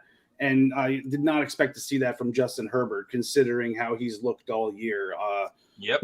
People were talking about an early MVP and stuff like that, and the same way. I thought that he was awesome. I drafted him in all my drafts this year in fantasy, where I could, especially in 2 quarterbacks leagues. I was picking him in the first round. I took him over Dak. Yeah. I just thought because even the run game is the pass game to them, and it just couldn't get off the ground. And kudos to the Ravens defense, but I feel like it was more the Chargers, putting up a dud rather than the Ravens outplaying them. JD. For me, it was, and this is my kid brother is a Raiders fan, and I know the Broncos were not as good as their 3-0 record, but that was exactly the kind of game the Raiders would go into Denver, which has been a house of horrors for them for years, with the miserable week they had with all the press attention and whatnot. They lose their coach, and just seeing them come out with a 34-24 victory there was it really caught my eye. That's a team that obviously has more heart than you may have given them credit for, because you just never. They're very inconsistent. So it was a coin flip whether or not they were going to go in there in Denver and get their doors blown off, or they were going to go in there and put up a fight, and they absolutely put up a fight. Yeah, that's really something else. And I think the big game for me that we got to see last week, fellas, is, and one that a lot of people might say that, okay, they've really shown out the first 5 games. And I think the Cardinals, though, 37-14, they're now 6-0. And from our good friends here at NFL.com, the first time since 1974 that this team has started out 6-0. And I think the big thing, too, here is that with their addition to Zach, or I guess with Zach Ertz as well, from Philadelphia, they got him in. They have J.J. Watt. And really everything is just going right for Cliff Kingsbury, who last year, fellas, there was some chatter maybe that he might not have been the answer as head coach. The only answer that Cliff Kingsbury had was obviously, his view in Arizona, which was, a big talking point during COVID and, of course, during the 2020 NFL draft. But all joking aside, though, and Al, I do see your comment here. We'll bring that up to Irk John Smith later on as we talk about week number 7. Hey, John, that one wasn't me, buddy. That one wasn't me.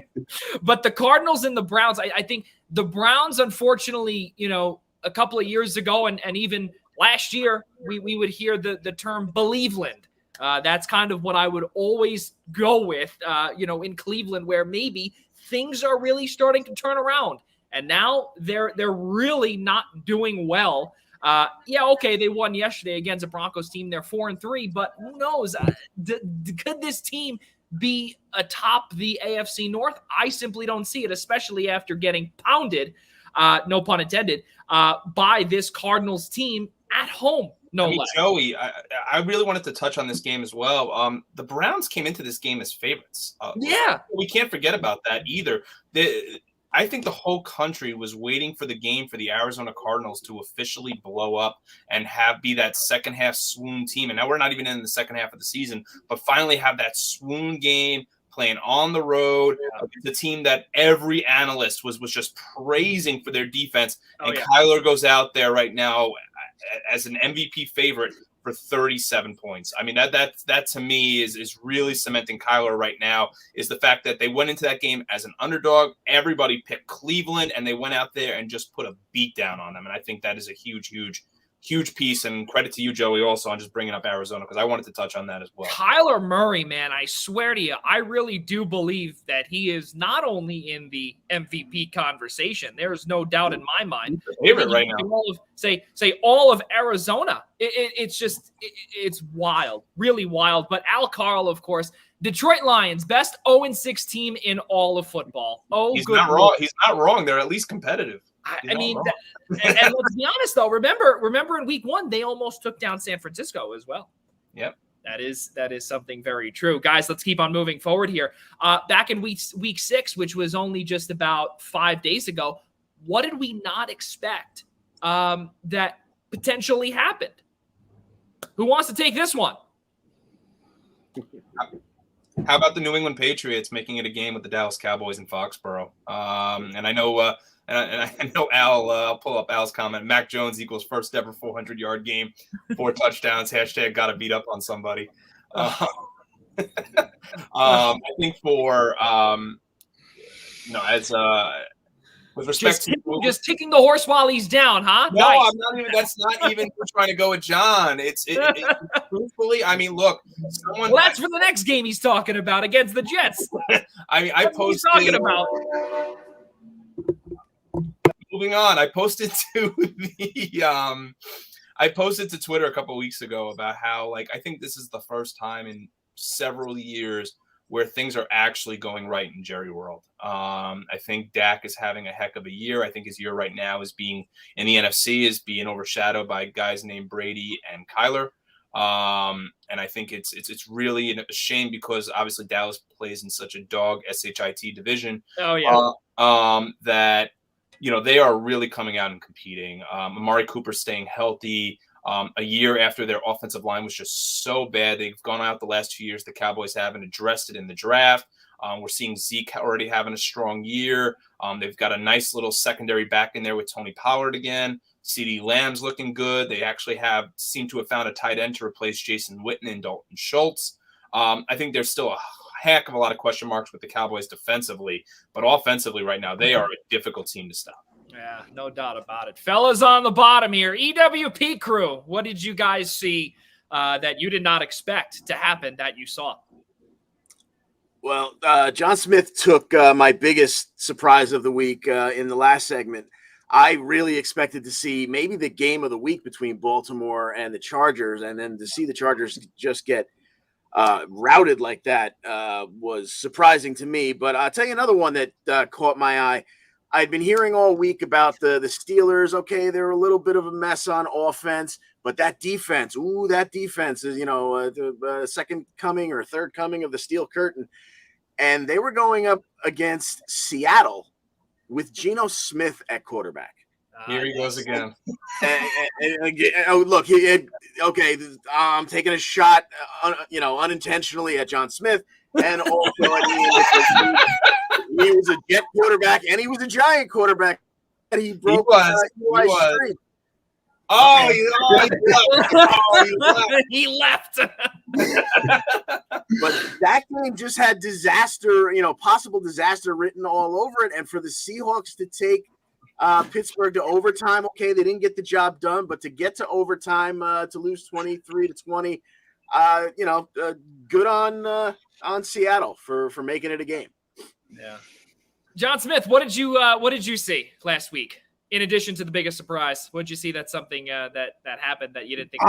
I was surprised to see how awful Tua Tagovailoa really is. No. He is so inaccurate, and I've never really sat down and watched a Dolphins game, I guess, while he was healthy the past couple of years.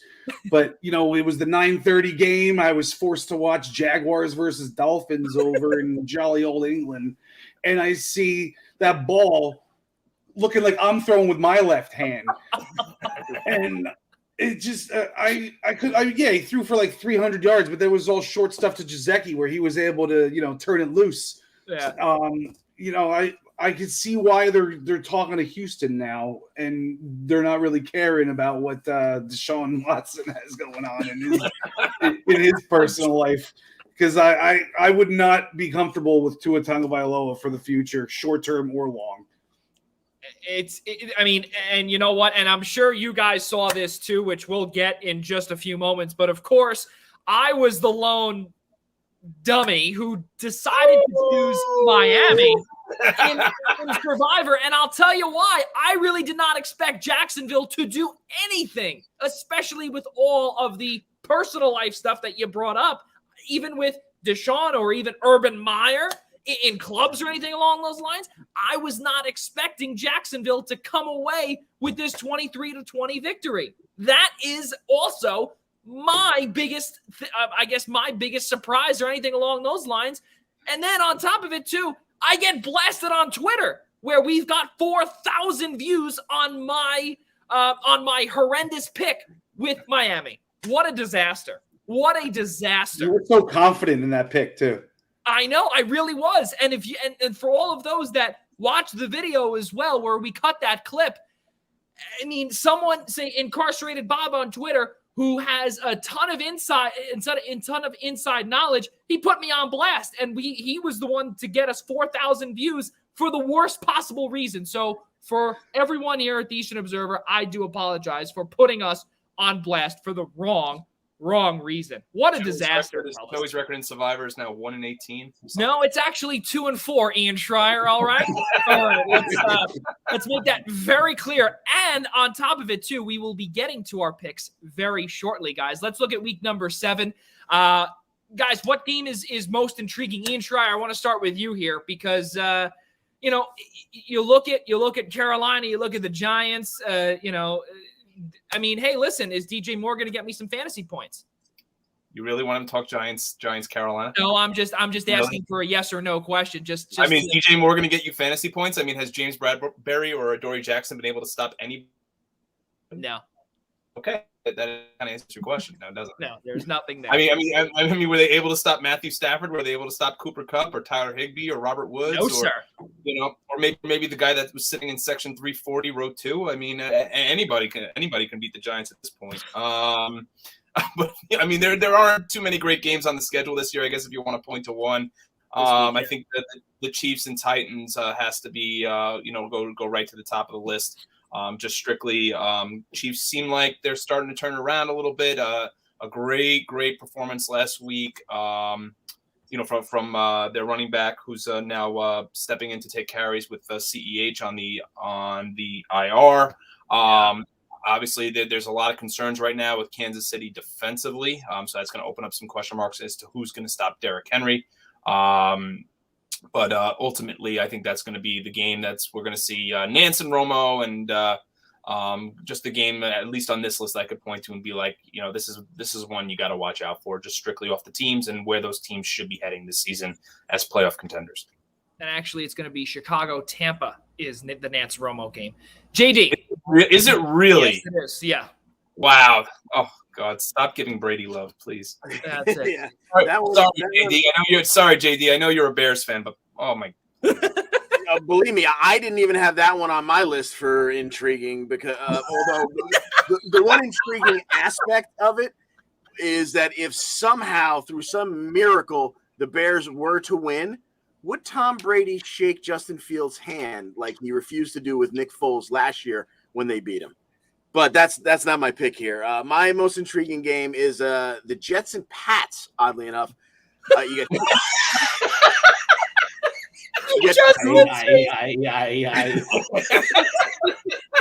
Brian Morales, Jets. Did I hear Jets? JD, I want to hear your excellent thoughts behind this one. Well, and it's more about the Pats. Okay, so you have 2 rookie quarterbacks, so right there, that's moderately intriguing. You have Bill Belichick's he never loses to a rookie quarterback. He loves playing against rookie quarterbacks, but the Pats have played up and down to their competition all year. They made it a game with the Bucs, and yet they made me sweat out my Survivor pick against the Houston Texans. Both, I think, like 3-point games. So it'll be interesting to see, do the Pats take control of this game? Does Belichick drive the rookie quarterback completely nuts and it's a blowout? Or do they once again play a little bit, sorry, John, down to the competition, and this winds up being a game? Because then again, it is an in-division game. So those tend to get a little wacky. So I'm be interested. my God. Look, that's not the game. I'm not giving that game my full attention, but because Ian took my pick of the KC Tennessee game, that was number 2 on my list. Of course, our good friend and director of media relations at Wagner College. Yes, blowout. Next game, please. Okay. John Smith, do you counter with that? What do you say? What do you got there? Well, let me just say first, the Jets are definitely losing that game. Okay, I'm a very realistic Jets fan. The Patriots have never lost to a rookie quarterback at home ever, with Bill Belichick at the helm. I mean, Yeah. So it's not about to start now with Robert Salah and freaking Wilson. Okay, but I'm not much for storylines per se, but I am intrigued by the Lions and Rams game this week just because of the whole Goff and Stafford situation. A double revenge game, and Goff sucks, and he rode the defense's coattails to a Super Bowl a few years ago with the Rams, and now we're seeing the real Jared Goff, or I guess we did see him last year too, and his second season, and probably his first also. It was just that 1 year, but I'm interested to see how McVay attacks Goff and if he really goes out there and embarrasses him, because I'm sure he has the capability to do so. Oh yeah, that is 100% the truth. I think the biggest surprise, quote unquote, would be India, or not even surprise, but most intriguing in a pretty bad game or week, as Ian brought up earlier. There's actually 2 for me here. And the first one that I will say is Cincinnati and Baltimore. And Cincinnati has been playing, they've been playing decent football. They've also had a very easy schedule as well. But they are now going to be going up against division rival Baltimore, who are 5-1. And both of these teams have a combined 9 wins and just 3 losses between the two. And I think now what we're going to see also is Baltimore, who does not have their lead back in Latavius Murray in a completely depleted running back room. They now have to rely on Atlanta Falcons legend Devonta Freeman, and of course Kansas City Chiefs legend Le'Veon Bell as well. So, with New York Jets legend. That is true. See. Thank you. Again, I wasn't trying to just continue to kick him while he was down, because we're not there yet. We'll get there. He was supposed to be our savior 2 years ago. That is true. Exactly. Remember that? Yeah. Right. And then also Indianapolis and San Francisco. And of course, Philadelphia Eagles legend Carson Wentz is finally beginning to get into a groove in Indianapolis. And this Tennessee team, who I never bought them, especially after last year. I don't think that they are for real. I really do not believe it. And I think that they rely too much on Derrick Henry. I also believe that the Tennessee. I'm sorry? Indianapolis or Tennessee? I'm talking about Tennessee. I'm talking about Indianapolis. Yeah. I think Indianapolis can come away with this division, and I think that this game here against San Francisco, a lowly San Francisco team, which I can't believe we're saying this, but a San Fran team that is really in need of a win as well. They're 2-3 right now. They're 2-3. They're coming off of a bye week. Trey Lance is out. Garoppolo is back in. I think that for both teams, this is a must win. But I think Indianapolis comes away with that victory. In the end, and I think that this is the part where Carson Wentz and the Colts, they turn it around. We'll see. I mean, like I said, that's just again in a brutal week of football in terms of games. There's not a lot of good ones here. This one, and I think again, what John Smith said, LA and Detroit, I think is definitely a good one, despite the record as well. And I want to go back up to what Al Carl said anyway, even though we showed it earlier. Best 0-6 team in football. I mean, not really saying much, but I don't know. We'll have to see what goes on here in week number 7. But I think also, guys, just to kind of figure something out in a low week in football with multiple buys and everything, what would be the biggest trap game? JD, start with you. Okay, this is a game that, again, is not going to get a whole ton of eyeballs outside of the two markets, but Atlanta at Miami. Atlanta on paper has so much offensive firepower. And even though they're going into Miami, the Finns are a +2.5 dog at home. But the Falcons are the most befuddling team in the entire NFL. Yes. You go into a game like this, and again, I say it on paper, and that's why they play the games. But on paper, Atlanta should destroy the Dolphins.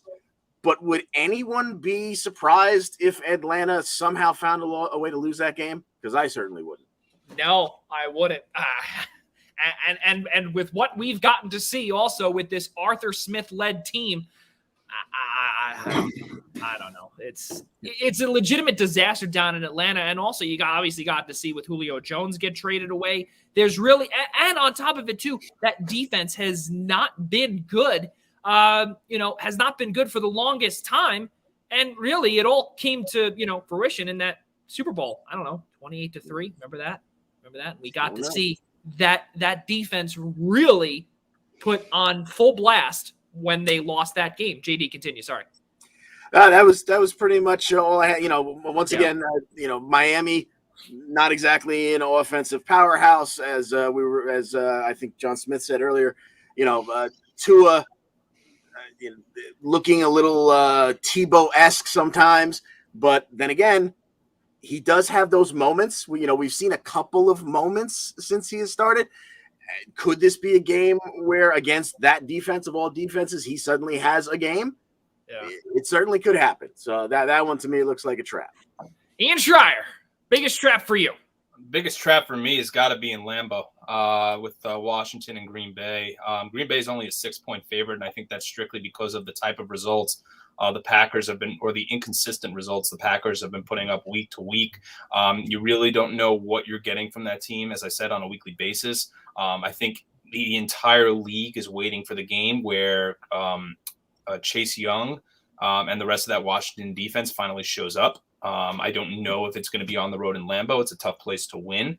I know also that the Washington football team is just plagued by injury, especially at the quarterback position. I know Antonio Gibson's not 100%, but this is a team right now that's just very, very sneaky. And I think that's when you're favored by a touchdown at home against a team that's 2-4 when you're 5-1. I think some people I think Vegas is looking at that game and saying maybe we'll take some action the other way. So I think there's a game here. Maybe that's a trap game. I'm still expecting Green Bay to pull it out, but I think that game might be a little bit closer than people are thinking. John Smith, what do you got in terms of the biggest trap? Well, that's the direction I was going to go, actually. But, I wholeheartedly agree. I think that's going to be 3 points or less over in Lambeau. But I'll pivot over to the Seahawks getting 4 points at home on Monday night. Geno Smith or not, it's you're still playing against Jameis Winston. First of all, the interception machine. The Seahawks, their defense has been lacking, but they still got the pieces to get it done against a pretty weak wide receiver core for the Saints. So they can stack the box on Kamara. They're at home. They got the 12s.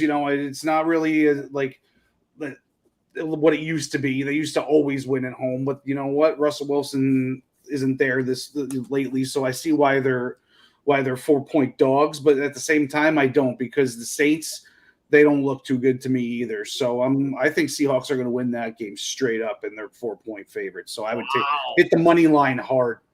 Wow. That's definitely something big there with Seattle, especially because, as John Smith brought up, there is no Russell Wilson for the next, I think it's like 5 or 6 weeks, especially after the finger surgery that he had.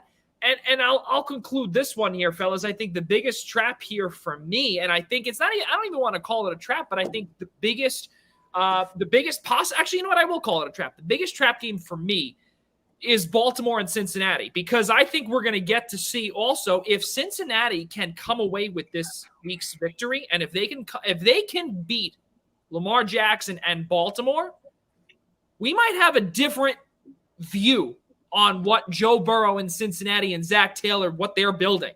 They can go up against this Baltimore team down the stretch and could potentially win the AFC North when they were projected to be on the bottom And I think right now, all you need to do is just take full advantage of just trying to attack Lamar Jackson. Obviously, it's not an easy task. It's a very tall task for this Cincinnati defense.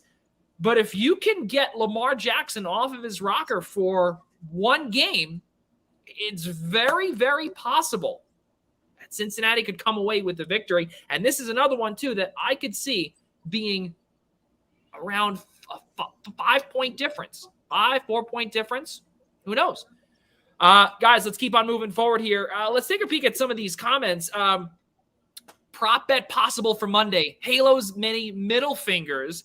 I think Brian was talking to Siri when he wrote this comment. I think so too. Yeah. How many middle fingers does Eli throw up when Geno Smith drives down the field against New Orleans? Yeah, that's exactly what it is. Yeah. Definitely one of those from Siri, no doubt. Al Carl, of course, he chimes in here. Goff, 500 yards, 7 TDs, Lions lose on a missed field goal. Yeah, that could potentially be another trap game as well. And of course, he remembers 28-3 when we were discussing that early on. How many championships has Kyle Shanahan won since that game? Right, since he was the head coach. Big fat zip.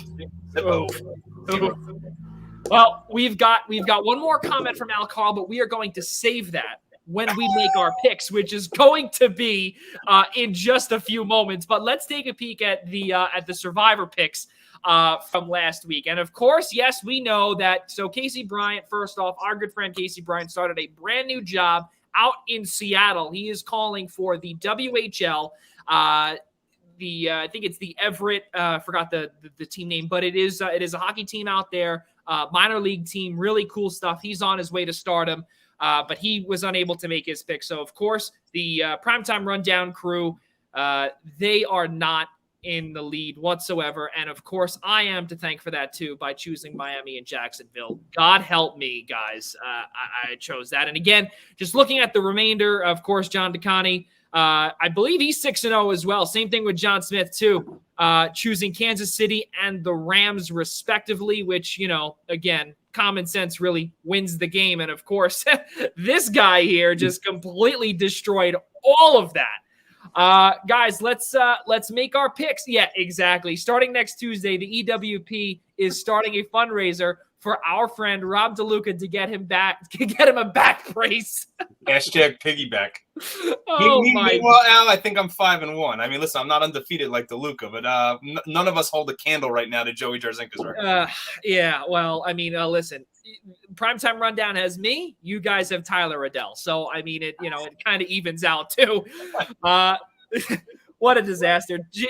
JD, your pick for week number 7. Okay, so the first game that jumped off the page for me was the Rams and Lions, just because as great as the storyline is there, I still think the Rams should really destroy the Lions. But I looked ahead. I got a little cocky and looked ahead to the next week and thought I might need the Rams next week. So I settled on Green Bay over Washington. I got a friend who is a Washington football team fan, and we spent the whole offseason talking about, oh my God, that defense is going to be so nasty, man. If your offense can just do a little bit, that team can be really solid in that NFC East division, blah, blah, blah. And every week I hear from him, because every week he's out at a bar making sure he gets to see his team, because he lives in the Philadelphia area, so he's not getting a lot of Washington games. Yeah. And every week the text that come back from him is, I don't know when this defense is going to start playing. It's all there. It's all there on paper. Chase Young might be one of the nastiest players in the league, but they're just not putting it together on Sundays. So I think, I don't necessarily think it's going to be a blowout, but I think Aaron Rodgers will take care of things, and Green Bay will get the job done over Washington. Well, John Smith, what do you got there? I kind of had the same thought process as John. I didn't look ahead at the next weeks, but I was thinking about taking the Cardinals, but I wanted to save them because they're looking like the best team in the league right now. Yeah. So I'm going with the Buccaneers to beat the Bears. They're big favorites. I think it's, pretty obvious pick. And Brady's bound to throw up a dud at some point later on in the season, and as it gets colder, and I don't want to have to be picking them in November or December. So I'd rather just get him out of the way now while he plays real well when the weather's nice. So I'm going with the Buccaneers here. So also Rob DeLuca, his pick is going to be the Arizona Cardinals. Of course, he's not here, but just like what we did last week, he sent me an exact quote that he wanted me to say. Quote, Cardinals undefeated and at home against a poor Texans team. What more is there to say? Easiest game ever chosen. Now, all I could say, DeLuca, here is that if you jinxed us in choosing this Arizona Cardinals team, I don't know if I could ever forgive you, because I also chose the Arizona Cardinals too.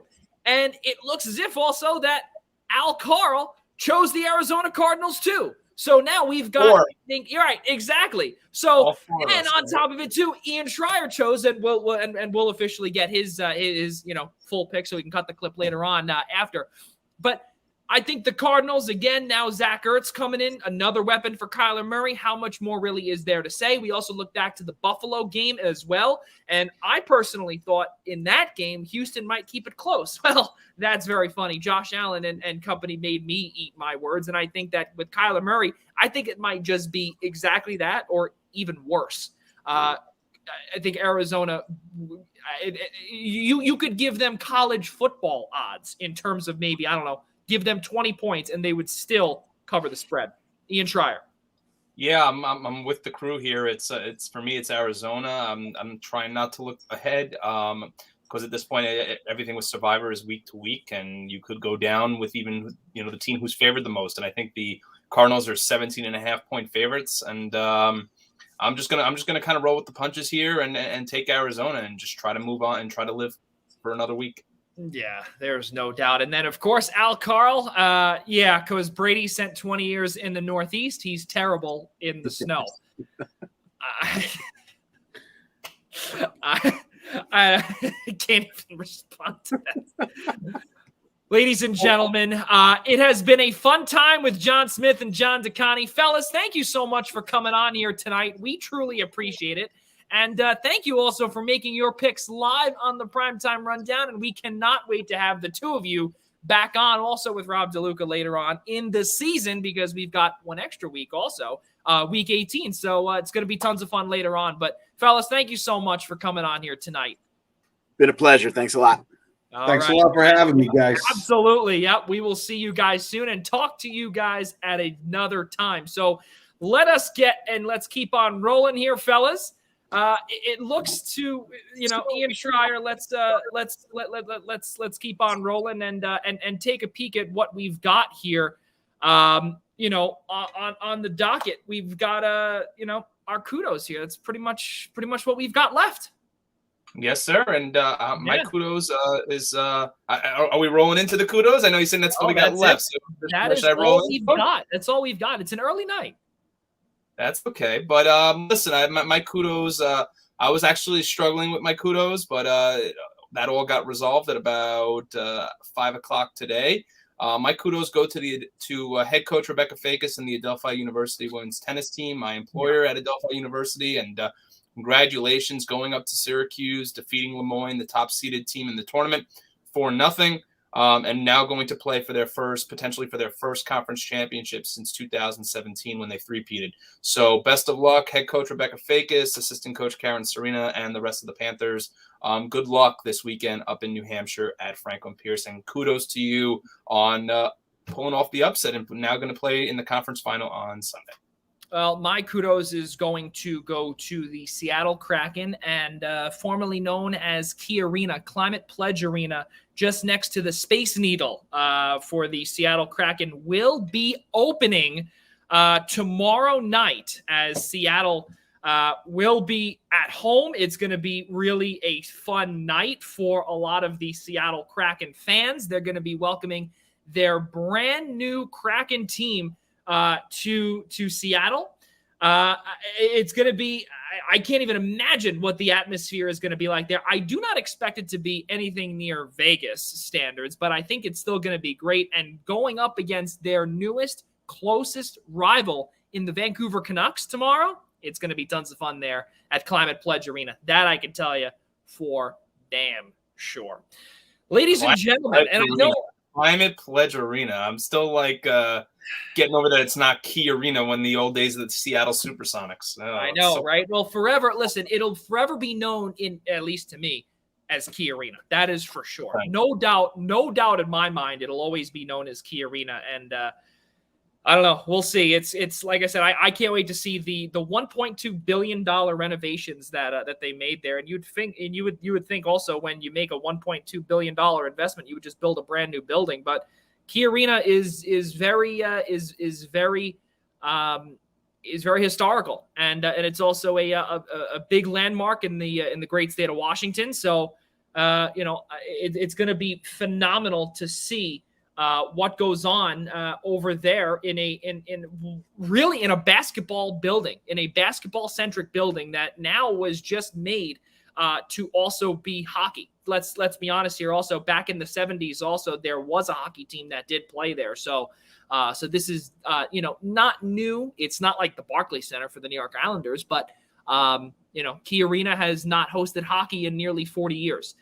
Brian Morales says, congratulations to Ian and Adelphi. So pretty cool stuff there. Thank you, B. Thank you. Always a good thing there with our good friend Brian Morales. And of course, B, thank you so much for, of course, tuning in and watching just the two of us go head to head here. And of course, we did not miss Rob DeLuca here tonight. There was not really much to talk about with him anyway. And, I think the biggest thing that we could have discussed with him was Thursday Night Football, which of course he cannot stand, which, we could have used him, of course, for that segment. But other than that, it was a nice, quiet night. So let's really finish this things off here, fellas. And, everyone that is watching, cannot thank you all enough for tuning in. And we brought up in the early part, in just the beginning, of course, subscribe to our show by searching the Primetime Rundown on the following platforms: iHeartRadio, Spotify, Apple Music, Google Play, and, of course, YouTube by searching I-95 Sports Network and the Eastern Observer. Also, ladies and gentlemen, too, please be sure to watch the Essential Wrestling Podcast. We just had our two friends from the EWP, John Smith and John DeCani, who are also co-hosts on that podcast. Episode number 77 will come your way on Tuesday, October 26th, beginning at 6 p.m. Join the aforementioned two, Al Carl, Ryan Joy, and Gary Miheffi, as they bring you the latest in all of wrestling, as well as the Bound for Glory special that is set to go tomorrow on the following on all of the networks on, I think, USA or one of the channels over there. Of course, we continue our partnership with the New York Professional Scouts Association as we take a peek at former New York Mets assistant general manager and current director of player development of the St. Louis Cardinals, Gary LaRocque. Tomorrow, he is the one that also signed Angel Pagan, David Wright as well. Those two, we will be featuring him tomorrow in our continued partnership with the Scouts tomorrow at 11 a.m. Eastern time right here on the Eastern Observer. Also, ladies and gentlemen, start your morning Monday through Thursday with our good friend from Minutes to Bell Time, Ryan Joy, by coming into Daily Wrestling News Show at 10 a.m. Eastern time right here on the Eastern Observer. So, with that being said, we're going to end about 8 minutes early here. Again, definitely something that is definitely well warranted here on this Friday night. We've got a good battle going on here. Houston's up 1-0 right now against Boston, and B says Ian slight edge on the head-to-head battle. Well, that is definitely fair, and I'd hope so. Ian is definitely a lot more knowledgeable here tonight, and a lot of good things ahead with this entire crew. And I did say episode 73 early on. It is episode 72. Yes. It is I was going to say it is episode 72. So, thinking a week ahead. But ladies and gentlemen, one final time for Ian Schraier, for John DeCani, John Smith, and also our good friend Rob DeLuca, who is out on assignment here tonight. I'm Joey Jarzynka, and for all of us here at the Eastern Observer and the Blackjack Media Group, we'll see you next time.